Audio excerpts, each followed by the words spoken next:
அந்த தீக்காயங்கள் எல்லாம் மறைந்ததா.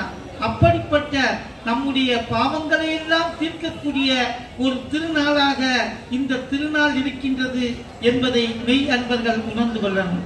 அதே போல பார்த்தீங்கன்னா இப்போ சொக்கப்பனை கொளுத்துதல் நிகழ்வு நடந்தது. சொக்கப்பன் என்று சொன்னாலே அது சிவபெருமான் தான். பிரம்மாவும் விஷ்ணுவும் சிவனுடைய அடிமுடியை தேடி அலைந்த பொழுது என் பெருமானாக இருக்கக்கூடிய சிவபெருமான் பெரிய நெருப்பின் வடிவமாக ஜோதியின் பிளம்பாக நின்றாரா. அதுதான் அந்த சொக்கப்பனன். அந்த நிகழ்வானது இங்கே நிகழ்த்தப்பட்டது. அதே போல பார்த்தீங்கன்னா முருகப்பெருமானே நெருப்பிலே தோன்றியவள் தான். அதாவது சிவபெருமானுடைய நெற்றிக்கண்களிலே இருந்து வந்த அந்த நெருப்பிலே இருந்துதான் முருகப்பெருமான் தோன்றினார். இதை அற்புதமாக கச்சியப்ப சிவாச்சாரியார் சொல்வார். அருவமும் உருவமாகி அனாதையாய் பலவாய் ஒன்றாய் பிரம்மமாய் நின்ற ஜோதி பிளம்போதோர் மேனியாக கடலே. இந்த விளக்கானக்கூடிய அந்த புற இருளை போக்குகின்றதோ அதுபோல நம்முடைய உள்ளத்தில் இருக்கக்கூடிய அக இருளையும் போக்கக்கூடியதாக இந்த விளக்கு திருநாள் இருக்கின்றது. அப்படிப்பட்ட இந்த கார்த்திகை திருநாளிலே முருகனுடைய புகழை பரப்புவதிலே இயல்தமிழ் முந்தி இருக்கின்றதா அல்லது இசைத்தமிழ் முந்தி இருக்கின்றதா என்கின்ற கேள்வியை இங்கே நம்முடைய சான்றோர் பெறுவார்கள். முருகனுக்கு எப்படி 12 தோள்கள் இருக்கின்றதோ அதே போல தமிழிலே இருக்கக்கூடிய எழுத்துக்கள் 12, உயிரெழுத்துக்கள் 12. அதே போல முருகனுடைய கண்கள் 6, அதாவது ஒரு முகத்துக்கு 3 அகோரம் என்று சொல்லப்படக்கூடிய இந்த 5 முகங்களோடு ஞானியர்களுடைய கண்களுக்கு மட்டுமே தெரியக்கூடிய அதோ முகம் என்று சொல்லப்படக்கூடிய அந்த 6வது முகம் சேர்ந்துதான் முருகப்பெருமான் தோன்றியிருக்கின்றார். அதே போல முருகன் என்று சொல்லப்படக்கூடிய அந்த எடுத்துக்கொண்டோம் என்று சொன்னால் மூ என்பது மெல்லினமும், ரூ என்பது இடையினமும், கா என்பது வல்லினமாக இருக்கின்றது. எப்படி தமிழிலே 3 இனங்கள் வல்லினம் மெல்லி. ஆனா எங்க அம்மா எப்படிப்பட்டாங்கன்னா சுத்த இருந்து கொண்டிருக்கிறார்கள். ஆனா முருகன் அந்த 3 இனங்களுடைய வடிவமாக அந்த முருகு என்கின்ற சொல் இருக்கின்றது. அதே போல முருகனுடைய முகங்கள் 6, அந்த இனத்துக்கு 6 என்று சொல்வார்கள். கசட தவற ஞன நமன யரள வரல என்று சொல்வார்கள். அந்த 6 எழுத்துக்களும் ஒவ்வொரு முகமாக திகழ்கின்றது. எனவே முருகனும் தமிழும் வேறு கிடையாது. முருகன் தமிழுக்காக வரக்கூடியவன். அகத்தியர், அதாவது கச்சியப்ப சிவாச்சாரியார் கந்தபுராணத்தை எழுதுகின்ற பொழுது திகழ சக்கர செமுக 5 எழுதினார். இந்த திகழம் என்று சொல்லப்படக்கூடிய சொல் தமிழிலே முதலிலே வராது. எனவே இந்த நூலை நாங்கள் நிராகரிக்கிறோம் சொல்லிட்டாங்களாம். சொன்ன உடனே முருகப்பெருமானே ஒரு தமிழ் புலவனாக வீரசோழியம் என்கின்ற ஒரு இலக்கண நூலை தந்து அந்த வீரசோழியத்திலே அந்த திகழ் தர சக்கரம் என்று பிரித்து பொருள் கொள்ளலாம் என்று இருக்கக்கூடிய செய்தியெல்லாம் சொன்னாராம். எனவே முருகன் வேறு தமிழ் வேறு கிடையாது. அகத்தியனுக்கு குருவாக இருந்து அந்த அகத்தியரை தமிழ் வளர்க்க செய்ததும் என் பெருமானாகிய முருகப்பெருமான் தான். முருகு அப்படிங்கக்கூடிய சொல்லுக்கு அழகு அப்படிங்கக்கூடிய பொருள். முருகன் அப்படிங்கக்கூடிய சொல்லினாலே அழகன் அப்படின்னு சொல்லக்கூடிய பொருளாக இருக்கிறது. எனவேதான் முருகன் வேறு அழகன் வேறு கிடையாது. முருகனே அனைத்து அழகு. நம்ம சாமியை பார்த்தோம், எவ்வளவு அழகா இருந்தாரு. அந்த அழகை ரசித்து ரசித்து உள்ளே அழகுக்கு பொருள் கூறும் கலை தெய்வம் நீயே, கூறும் கலை தெய்வமே. சிந்தையில் நீ இருந்தால் துணிவு உண்டாகும், உன் சிரித்த முகம் கண்டால் கவலைகள் தீரும். எண்ணிருகை உன்னடிகள் வணங்கிடும் போது உன் பன்னிருகை ஓடி என்னை காக்கும். நாம் கையெடுத்து அந்த அழகனாக இருக்கக்கூடிய முருகப்பெருமானை வழிபாடு செய்தோம் என்று சொன்னால் அந்த முருகனே நமக்கு அருள் செய்வார். இன்றைக்கு கேள்வி என்னன்னா, இப்படிப்பட்ட முருகனுடைய புகழை பரப்புவதில் அந்த 10 நெறியை பரப்புவதில் மிகுந்து இருக்குது இயல்தமிழா. இயல்னா உரைநடை பேச்சு. சில பேர் சொல்லுவாங்க கீழே செத்து போயிடுவேன்னு சொல்லி நிற்கான். அப்ப எல்லாரும் என்னெல்லாமோ சொல்லி பார்க்காங்க, ஆனா அவன் கேட்கவே செய்யல. பிறகு நான் அந்த வழியா போனேன். ஆகா, இனி நம்ம ஐயா வந்துட்டாரு, அவர் பார்த்துக்கிடுவாரு, அதனால அவர்கிட்ட பொறுப்பு ஒப்படைச்சிருவோம் அப்படின்னு சொல்லிட்டாங்க. சொன்ன உடனே ஐயா அந்த மாதிரி மேல இருந்துட்டு கீழே செத்துருவேன்னு சொன்னேன். ஐயா நீங்க தான் ஏதாவது சொல்லி அவனை காப்பாத்தணுன்னாரு. நான் அவன்கிட்ட என்னெல்லாமோ ஒரு 1/2 மணி நேரம் பேசினேன். டேய், வாழ்க்கைங்கிறது கடவுள் நமக்கு கொடுத்தது, வாழ்க்கை வாழ்வதற்கு அப்படி இப்படின்னு ஒரு 1/2 மணி நேரம் பேசினேன். அவன் வேகமா டவரை விட்டு கீழே இறங்கி வந்தான். இறங்கி ஐயா நான் இனிமேல் நான் தற்கொலையே பண்ணிக்கிட மாட்டேயா அப்படின்னா. பரவாயில்லையே, என் பேச்சு உன்னை தற்கொலை பண்ணதிலிருந்து காப்பாத்திருக்கா, அப்ப அவ்வளவு சிறப்பா நான் சொன்னா அப்படின்னு சொல்லி கேட்டேன். அதுக்கு அவன் சொன்னா, 1/2 மணி நேரமா அறுத்து கொல்லாம கொல்ற எதுக்கு சாகணும்னு முடிவு பண்ணேன் நான். எனவே இப்படி பேசுறது அந்த இயற்தமிழ், இது முருகனை பற்றி பேசக்கூடிய இயற்தமிழ் பட்பட்டது கிடையாது. முருகனுடைய பெருமையை, முருகனுடைய அழகை, முருகனை பற்றி வணங்கி வணங்கி வேண்டக்கூடியது அந்த இயற்தமிழ். ஏன்னா இயல் என்கின்ற ஒன்று இருந்தால்தான் அந்த இயல் தான் இசை என்கின்ற ஒன்றையே அமைக்க முடியும். அதே போல இசைத்தமிழ், இசைக்கு வசமாக உயிர் உண்டோ அப்படின்னு சொல்லிட்டாங்க. இருப்பவனே அப்படின்னு சொல்லி இறைவனே இசையின் வடிவமாக இருக்கின்றவன். ஏன்னா மதுரையில தான் இசைத்தமிழ் நீ செய்த அருசாதனை, நீ இருக்கையிலே எனக்கேன் பெண் சோதனை என்று இசையையும் தமிழையும் ஒருங்கே பார்த்தவர்கள் தமிழர். இசை ஆண்டவனை உருக்கக்கூடியும், கல்லையும் கனியக்கூடிய அளவுக்கு, கல்லையும் கரைக்கக்கூடிய அளவுக்கு ஆற்றல் பெற்றது அந்த இசைத்தமிழ். அப்படிப்பட்ட அந்த இசைத்தமிழ் தான் முருகனுடைய பக்தியை இந்த அளவுக்கு வளர்த்துக் கொண்டிருக்கிறது. காவடி தூக்கிட்டு காவடி பாட்டு பாட அந்த திருப்புகளை பாடிக்கொண்டு போகிறார்கள். அதே போல எல்லா பாடல்களையும் இன்றைக்கு அவர்கள் குளறினாலும் குமரனுடைய நாமத்தை பாடி என்கின்ற அளவிலே பாடிக்கொண்டு போகின்ற இந்த இசைத்தமிழ் தான் முருகனுடைய பெருமையையும் பக்தியையும் இன்றைக்கு வளர்த்துக் கொண்டிருக்கிறது என்று பேசுவதற்காக ஒரு அணியினர் இருக்கின்றார்கள். எனவே இப்படி நாம் பார்க்கின்ற பொழுது இந்த இசையும் முறையா இருக்கணும்.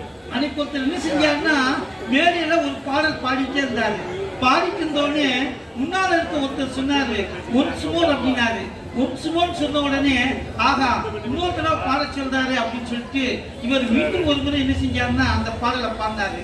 பாடிட்டு இருந்தோடனே மீண்டும் அந்த பாடி முடிச்ச உடனே முன்னால இருந்தவர் சொன்னாரு, சார் ஒன்ஸ் மோர் இன்னொருத்த பாடுங்க சார்னாரு. அப்போ மீண்டும் ஒன்ஸ் மோர் கேட்ட உடனே 3வது தடவையும் பாடினாரு. இப்ப 4வது தடவை அவர் என்ன செஞ்சாரு, பாடி முடிச்ச உடனே ஒன்ஸ் மோர்னாரு.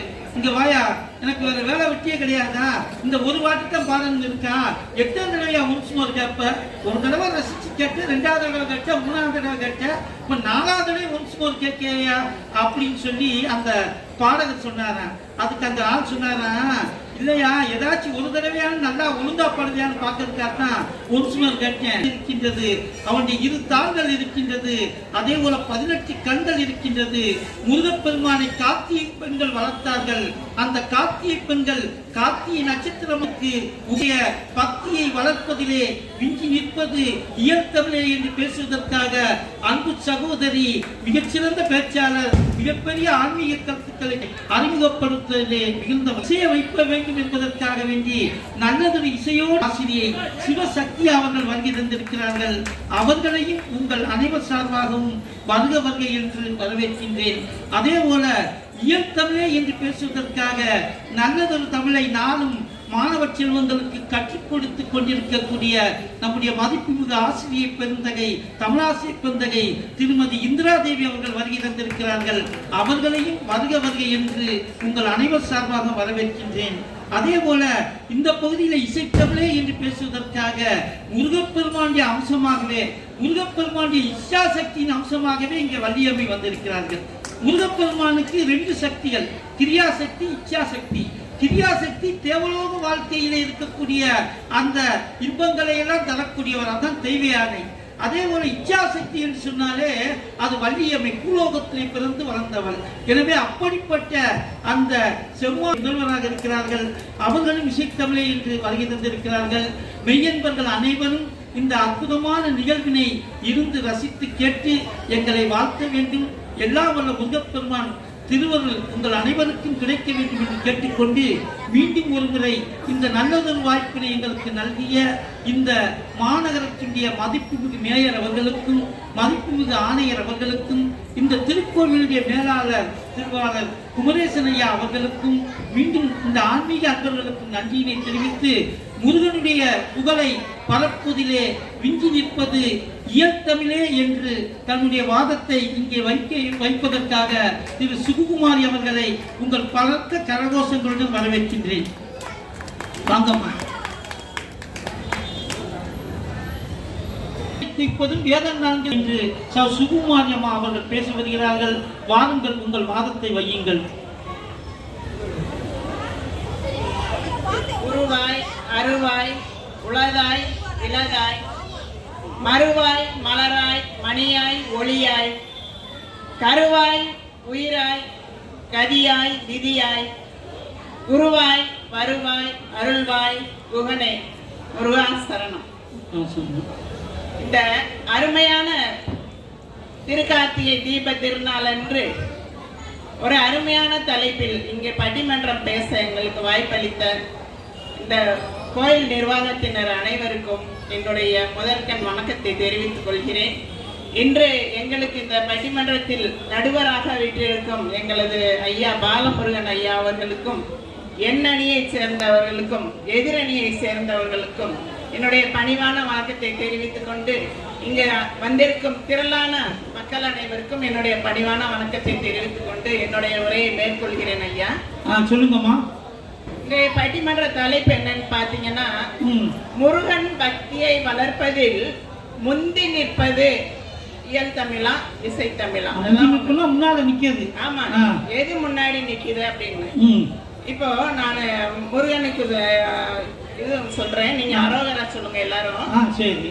வெற்றிவேல் முருகனுக்கு அரோகரா, வீரவேல் முருகனுக்கு அரோகரா, கந்தனுக்கு அரோகரா, கடம்பனுக்கு அரோகரா, வள்ளி மணாலனுக்கு அரோகரா, திருப்பரங்குன்ற முருகனுக்கு அரோகரா, பூங்க அரோகரா, அரோகரா, அரோகரா, அரோகரா. ஐயா, இப்ப நான் என்ன செஞ்சேன்? நல்ல வேளை பயந்துட்டேன். இன்னைக்கு நான் 2 மணி வரைக்கும் அரோகரா அரோகரா நினைச்சேன். இப்படியே அரோகரா சொல்லி முடிச்சுட்டு போயிருவாங்க. அரோகரா அவ்வளவுதான் நினைச்சிடாதீங்க. இப்படித்தான் ஒருத்தர் பாட வந்தாரு. ஏன்னா ஏதாவது உலகத்திலே மிக அருமையான ஒரு பாட்டு பாடினாரு. உடனே பாட ஆரம்பிச்சிட்டார் சத்யாமா.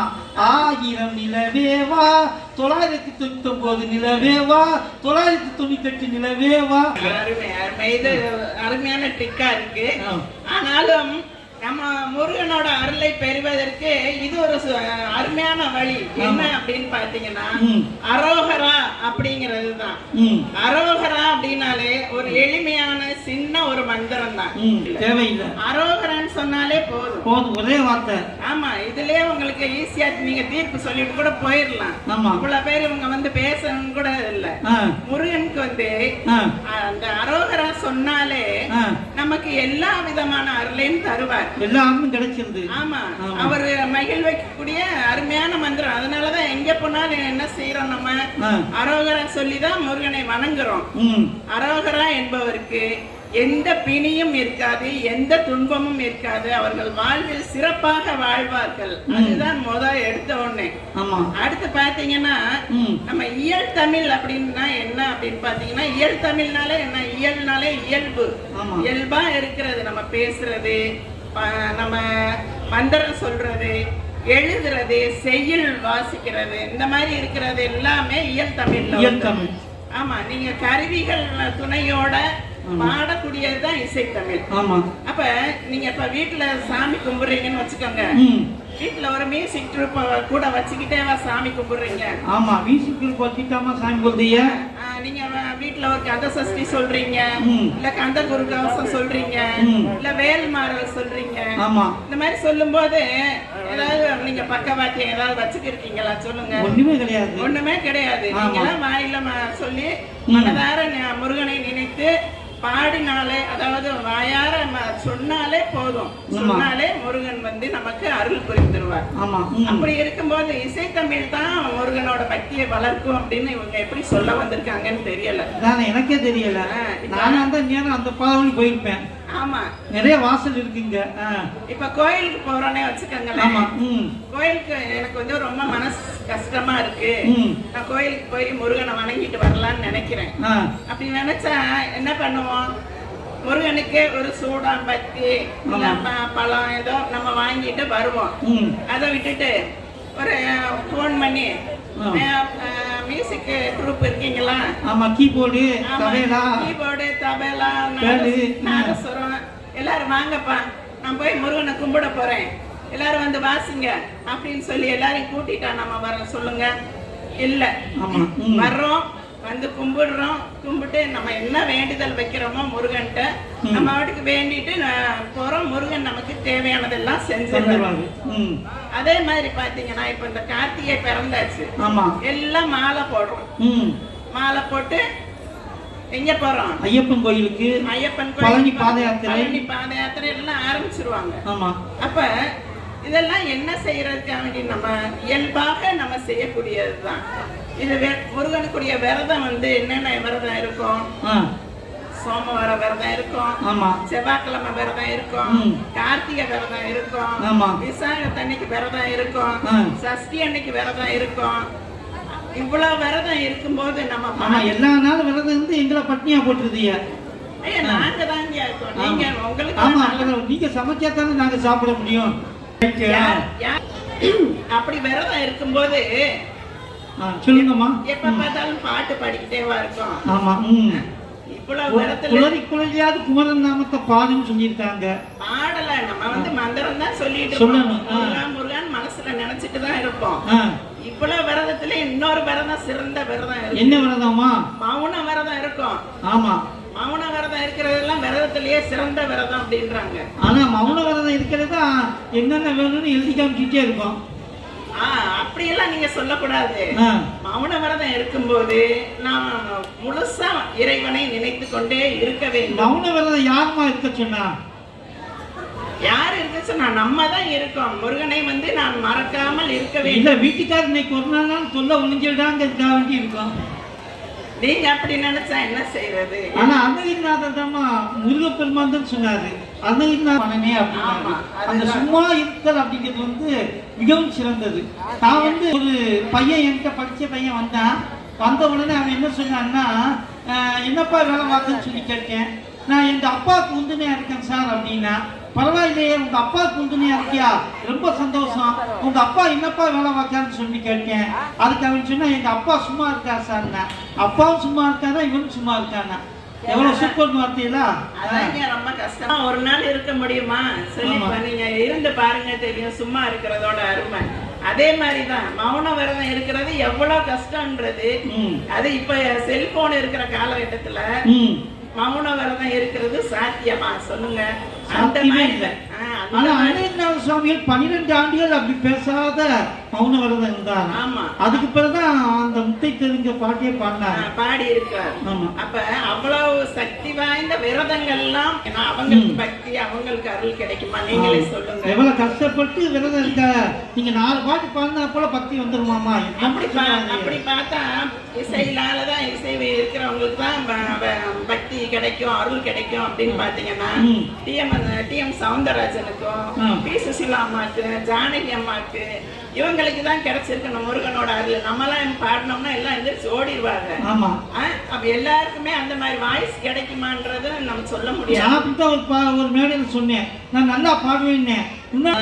அதான் சொல்றேன், வாழ்த்தி பாடுவது அனைவருக்குமே ஒரு இயல்பான செயல் தான். அதனாலதான் இயல் தமிழ் தான் முருகன் பக்தியை வளர்க்கிறது அப்படின்னு சொல்லி நான் வந்திருக்கேங்க. இப்போ செவ்வாய் தோசை இருக்குன்னு வச்சுக்கோங்க. செவ்வாய் தோசை இருக்கு, இல்ல செவ்வாய் தோசை நடக்குது. அப்படி இருந்தா என்ன செய்யும்? முருகனை வணங்கணும். ரொம்ப கஷ்டம் வரும். உடலுக்கு தான் துன்பங்கள் வரும். அதெல்லாம் நீங்கணும் அப்படின்னா என்ன செய்யறோம்? நம்ம கோயில் செவ்வாய் தோசை இருக்கிறவங்க கோயிலுக்கு காலையில எந்திரிச்சு குளிச்சுட்டு போய் என்ன பண்ணணும்? ஸ்ரீ சுப்பிரமணிய அஷ்டகம் சொல்லணும். சுப்பிரமணிய அஷ்டகம். ஆமா, சுப்பிரமணிய அஷ்டகம் சொன்னீங்கன்னா செவ்வாய் தோசை நீங்கி அருமையான மாப்பிள்ளையோ பொண்ணோ கிடைச்சு அருமையா கல்யாணம் நடந்தது. ஆனா இவ சொல்றாரு, முத்துக்குமாரசாமி பிள்ளை தமிழ பாடினாலும் செவ்வாய் தோசம் போகுங்காங்க.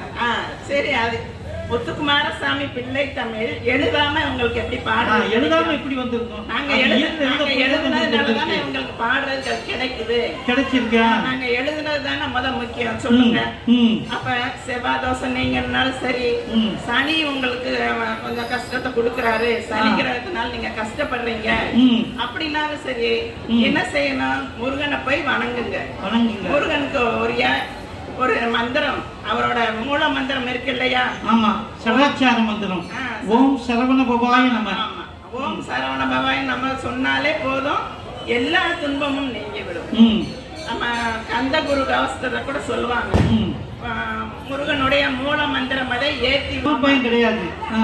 இப்ப மூல மந்திரம் ஏத்துவோருக்கு கால பயம் இல்லையடான்னு ஆமா. சொல்லியிருக்காங்க. அப்ப காலன் யமனுடைய பயமே இல்லாம செய்யறதுக்குரிய முருகனோட மந்திரம் இருக்கும்போது ஆமா. நீங்க எதுக்கு ரொம்ப கஷ்டப்பட்டு பாட்டெல்லாம் பாடி வணங்கினாத்தான் முருகன் வருவாருன்னு நீங்க எப்படி நம்புறீங்க? நினைக்கலாம். முருகன் நம்ம எளிமையா எந்த அளவுக்கு இப்ப நீங்க சொன்னீங்க இல்லையா, ஆமா, முருகு அப்படின்னு சொல்லிட்டாலே வந்துருவாரு, அழகு. ஆமா. முருகான்னு சொன்னாலே வந்துருவாரு அப்படின்னு. ஆமா. இப்ப நம்ம கோயிலுக்கே போறோம், கோயிலுக்கு போய் அர்ச்சனை செய்யணும், போய் நம்ம குருக்கல்லையாட்ட போறோம், போயிட்டு நம்ம அப்படின்னு கேட்கணும், சாமி அர்ச்சனை பண்ணணும் அப்படின்னு. அர்ச்சனை பண்ணணும்னே நம்ம வண்டியம்மா மாதிரி ஆள் போறாங்க, இல்ல சத்யா மாதிரி ஆள் போறாங்கன்னு வச்சுக்கோங்க. போறோம், போயிட்டு அவர் கேட்பாரு, அம்மா உங்க பேரு நட்சத்திரம் ராசி எல்லாம் சொல்லுங்க அப்படின்னு கேட்பாரு. கேட்ட உடனே அம்மா எல்லாம் சொல்லுவாங்க. சொல்லி முடிச்ச உடனே உள்ள போய் அவர் வாட்டுக்கு வருவாண்டி தருவாண்டி மலையாண்டி மழனி மலையாண்டி அவன் வரம் வேண்டி வருவோர்க்கு அருள்வாண்டி ஆண்டி வருவாண்டி தருவாண்டி மலையாண்டி அப்படின்னு பாடினார்னு வச்சுக்கோங்க, நம்ம சண்டைக்கு போயிட மாட்டாங்களா? ஆமா. அப்ப என்ன செய்யணும், அவரு மனம் குறுகி சொல்லணும், நம்ம நட்சத்திரம் எல்லாம் கேட்டுட்டு போயிட்டு அவர் உள்ள போய் முருகனுக்குரிய மந்திரங்கள் சொல்லி ஸ்தோத்திரம் சொல்லி அதெல்லாம் சொல்லி உள்ள அர்ச்சனை பண்ணிட்டு அந்த அர்ச்சனைக்குரிய விபூதி குங்குமம் எல்லாம் கொடுத்தாலும் அவங்க திருப்தியா வருவாங்களா? எனவே உருவாக்கிய வளர்ப்பதில் அதனால என்ன சொல்ல வரேன்னா, இப்ப இறுதியா நான் ஒண்ணு சொல்லி முடிக்கிறேங்க. சொல்லுங்கம்மா. இப்ப இயல் தமிழ் அப்படிங்கிறது ஒரு தோசை மாவு. ஆமா, தோசை மாவு மாதிரி வச்சுட்டாங்க. இப்ப தோசை அப்படிங்கிற மாவு இருக்கும்போது ஊத்தப்பம் ஊத்தலாம், ஸ்பெஷல் தோசை சுடலாம், சாதா தோசையும் சுடலாம், கல்லு தோசை சுடலாம், ஏன் நம்ம மதுரை ஸ்பெஷல் கறி தோசை கூட போடலாம், எல்லாம் போடலாம், சாப்பிடலாமா? ஆமா, நெய் தோசை சுடலாம், வெங்காய தோசை சுடலாம், எல்லாம் சுடலாம். அது மாதிரி அந்த தோசை மாதிரி தான் இவங்க இசை தமிழ்ங்கிறது. ஆனா எல்லாத்துக்கும் பேசிக்கா என்ன வேணும்? மாவு வேணும். அந்த மாவு தான் இசை, நம்ம இயல் தமிழ். இயல் தமிழ்ங்கிற மாவு இல்லாம இவங்க இசை தமிழை வச்சு ஒண்ணும் செய்ய முடியாது. ஆமா, இப்ப சின்ன பிள்ளைங்க ஸ்கூல்ல ரைம்ஸ் பாடுறாங்க, தோசை ரைம்ஸ் பாடுறாங்க. அது மாதிரி நம்ம பாடிட்டு வாயால பாடினா தோசை வந்துருமா?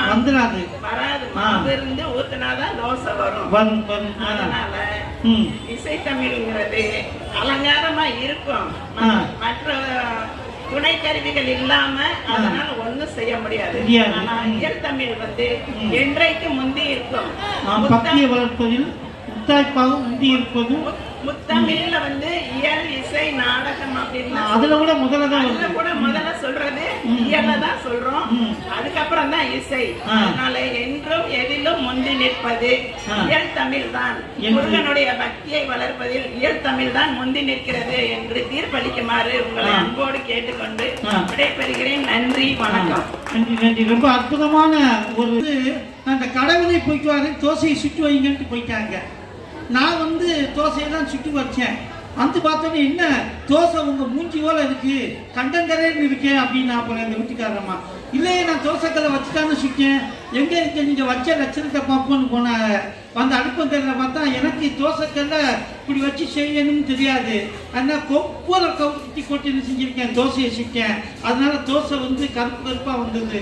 அதுபோல தோசை சுடுவதற்கு கூட தோ என்று சொன்னால் இரண்டு ஓசைகள், ஊற்றுகின்ற ஒரு ஓசை, அதை பரட்டி போடுகின்ற ஒரு ஓசை.